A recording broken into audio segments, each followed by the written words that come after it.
திருப்பூர் மாவட்டம் காங்கேயம் பகுதியில் விளைநிலங்கள் வழியாக எண்ணெய் குழாய் அமைக்கும் திட்ட கருத்து கேட்பு கூட்டத்தை புறக்கணித்து விவசாயிகள் வெளியேறினர். கோவை மாவட்டம் இருகூரில் இருந்து திருப்பூர் மாவட்டம் முத்தூர் வரை விவசாய நிலங்கள் வழியாக பாரத் பெட்ரோலியத்தின் ITPL நிறுவனம் எண்ணெய் குழாய் அமைக்க உள்ளது. இது குறித்து காங்கேயம் பகுதியில் நடைபெற்ற கருத்து கேட்பு கூட்டத்தில் பங்கேற்ற விவசாயிகள் விளைநிலத்தில் எண்ணெய் குழாய் அமைக்க எதிர்ப்பு தெரிவித்து கூட்டத்தை புறக்கணித்து வெளியேறினர். இந்த கருத்து கேட்பு கூட்டத்துக்கு பார்த்தீங்கன்னா அந்த நிறுவன தரப்புல இருந்து யாருமே வரல. எங்களுக்கு அந்த நிறுவனம் என்ன பண்ணுது, என்ன செய்ய போறாங்க அப்படிங்கிறத பற்றி வரல.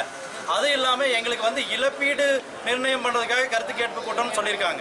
நாங்கள் எங்கேயுமே மாவட்ட ஆட்சியர்கிட்டாகட்டும் அரசுகிட்டாகட்டும் எங்கேயுமே நாங்கள் இழப்பீடு கேட்கவே இல்லை.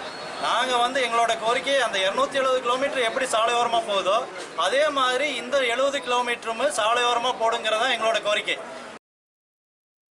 தென்காசி மாவட்டம் புளியங்குடி பகுதியில் தொடர் திருட்டு சம்பவத்தில் ஈடுபட்டு வந்த நபர் சிக்கினார். புளியங்குடி பகுதியில் உள்ள பல்வேறு கடைகளில் கடந்த சில நாட்களாக கோழி, பணம் உள்ளிட்டவற்றை அடையாளம் தெரியாத நபர் கொள்ளையடித்து சென்றார். இந்நிலையில் தொடர் கொள்ளை சம்பவத்தில் ஈடுபட்ட சூரியகாந்தி என்பவர் சிக்கினார். திறனற்ற திமுக ஆட்சியில் ஏவல் துறையினர் முறையாக ரோந்து பணிகளில் ஈடுபடாததால் குற்றவாளிகள் அச்சமின்றி குற்ற சம்பவங்களில் ஈடுபடுவதாக பொதுமக்கள் குற்றம் சாட்டியுள்ளனர். தூத்துக்குடி மாவட்டம் கோவில்பட்டி அருகே முடுக்கல்லாங்குளம் கிராமத்தில் நீர்நிலைகள் மற்றும் பாதை ஆக்கிரமிப்புகளை மீட்க கோரி சார் ஆட்சியர் அலுவலகத்தை முற்றுகையிட்டு கிராம மக்கள் ஆர்ப்பாட்டத்தில் ஈடுபட்டனர். பசுவந்தனை சாலையில் இருந்து பேரணியாக வந்த கிராம மக்களை காவல்துறையினர் தடுக்க முயன்றதால் இரு தரப்பிற்கும் இடையே வாக்குவாதம் ஏற்பட்டது. இதனால் ஆத்திரமடைந்த கிராம மக்கள் சார் ஆட்சியர் அலுவலகத்தை முற்றுகையிட்டு முழக்கமிட்டனர். இதில் ஆக்கிரமிப்புகளுக்கு விடிய அரசின் அதிகாரிகள் துணை போவதாகவும் பொதுமக்கள் குற்றம் சாட்டினர். திருவண்ணாமலை மாவட்டம் மிருகண்டா அணையிலிருந்து நீர் திறக்கப்பட்டுள்ளதால் வெள்ள அபாய எச்சரிக்கை விடுக்கப்பட்டுள்ளது. மிருகண்டா நதி அணைக்கு வரும் உபரி நீரை வினாடிக்கு 100 கன அடி வீதம் மிருகண்டா நதியில் வெளியேற்றப்பட்டுள்ளது. இதனால் கரையோரம் தாழ்வான பகுதிகளில் உள்ள மக்கள் பாதுகாப்பான இடங்களுக்கு செல்லவும், ஆற்றில் யாரும் குளிக்கவோ இறங்கவோ செல்ஃபி எடுக்கவோ வேண்டாம் எனவும் எச்சரிக்கை விடுக்கப்பட்டுள்ளது. திருப்பூர் மாவட்டம் உடுமலையில் அரசு சமூக நீதி விடுதியில் மதிய உணவு அருந்திய மாணவி வகுப்பறையில் மயங்கி விழுந்து உயிரிழந்த சம்பவம் அதிர்ச்சியை ஏற்படுத்தியுள்ளது. பாரதியார் நூற்றாண்டு அரசு பெண்கள் மேல்நிலைப் பள்ளியில் 12ஆம் வகுப்பு படிக்கும் புவனேஸ்வரி என்ற மாணவி விடுதியில் மதிய உணவு அருந்தியுள்ளார். இதையடுத்து மாணவி சிறிது நேரத்திலேயே பள்ளி வகுப்பறையில் மயங்கி விழுந்து பரிதாபமாக உயிரிழந்துள்ளார். திறனற்ற திமுக ஆட்சியில் அரசு பள்ளி மற்றும் விடுதிகளில் மதிய உணவு அருந்தும் மாணவர்களுக்கு வாந்தி, மயக்கம் ஏற்படும் நிலையில் உணவு பாதுகாப்புத்துறையினர் ஆய்வு செய்ய பெற்றோர்கள் வலியுறுத்தியுள்ளனர். கள்ளக்குறிச்சி மாவட்டம் சங்கராபுரம் அருகே தனியார் பள்ளி பேருந்து ஓட்டுநரின் கட்டுப்பாட்டை இழந்து தோட்டத்திற்குள் கவிழ்ந்ததில் 20க்கும் மேற்பட்ட மாணவர்கள் படுகாயமடைந்தனர்.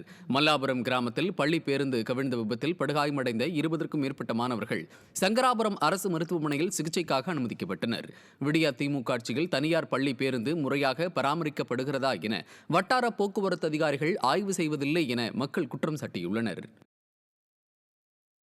தென்காசி மாவட்டம் செங்கோட்டை அருகே அரசு பேருந்தில் பள்ளி மாணவர்கள் ஆபத்தான முறையில் பயணம் மேற்கொள்ளும் வீடியோ வெளியாகி பெற்றோர்களிடையே அதிர்ச்சியை ஏற்படுத்தியுள்ளது. இளஞ்சி பகுதியில் உள்ள அரசு மேல்நிலைப் பள்ளிக்கு லாலா குடியிருப்பு பகுதியில் இருந்து ஏராளமான மாணவ மாணவிகள் வந்து செல்கின்றனர். இந்நிலையில் தென்காசியில் இருந்து லாலா குடியிருப்பு பகுதிக்கு சென்ற பேருந்தில் ஏராளமான பள்ளி மாணவர்கள் படியில் தொங்கியவாறு ஆபத்தான முறையில் பயணம் செய்தனர். திறனற்ற திமுக அரசு அதிகமான பேருந்துகளை இயக்காததால் பள்ளி மாணவர்கள் இதுபோல ஆபத்தான முறை பயணம் செய்வதாக பெற்றோர்கள் குற்றம் சாட்டியுள்ளனர். நாகை மாவட்டம் வேதாரண்யம் அருகே குடிநீர் விநியோகம் உள்ளிட்ட அடிப்படை வசதிகள் இல்லாததை கண்டித்து 300க்கும் மேற்பட்ட பொதுமக்கள் சாலை மறியலில் ஈடுபட்டனர். தானி கோட்டகம் ஊராட்சிக்குட்பட்ட பகுதியில் குடிநீர் மற்றும் மின் வசதி உள்ளிட்ட அடிப்படை வசதி இல்லாதது குறித்து ஆட்சியர் மற்றும் வட்டார வளர்ச்சி அலுவலர்களிடம் மனு அளித்தும் நடவடிக்கை எடுக்கவில்லை. இதனை கண்டித்து நைனாகுளம் பேருந்து நிலையம் முன்பாக 300க்கும் மேற்பட்ட பொதுமக்கள் சாலை மறியலில் ஈடுபட்டனர்.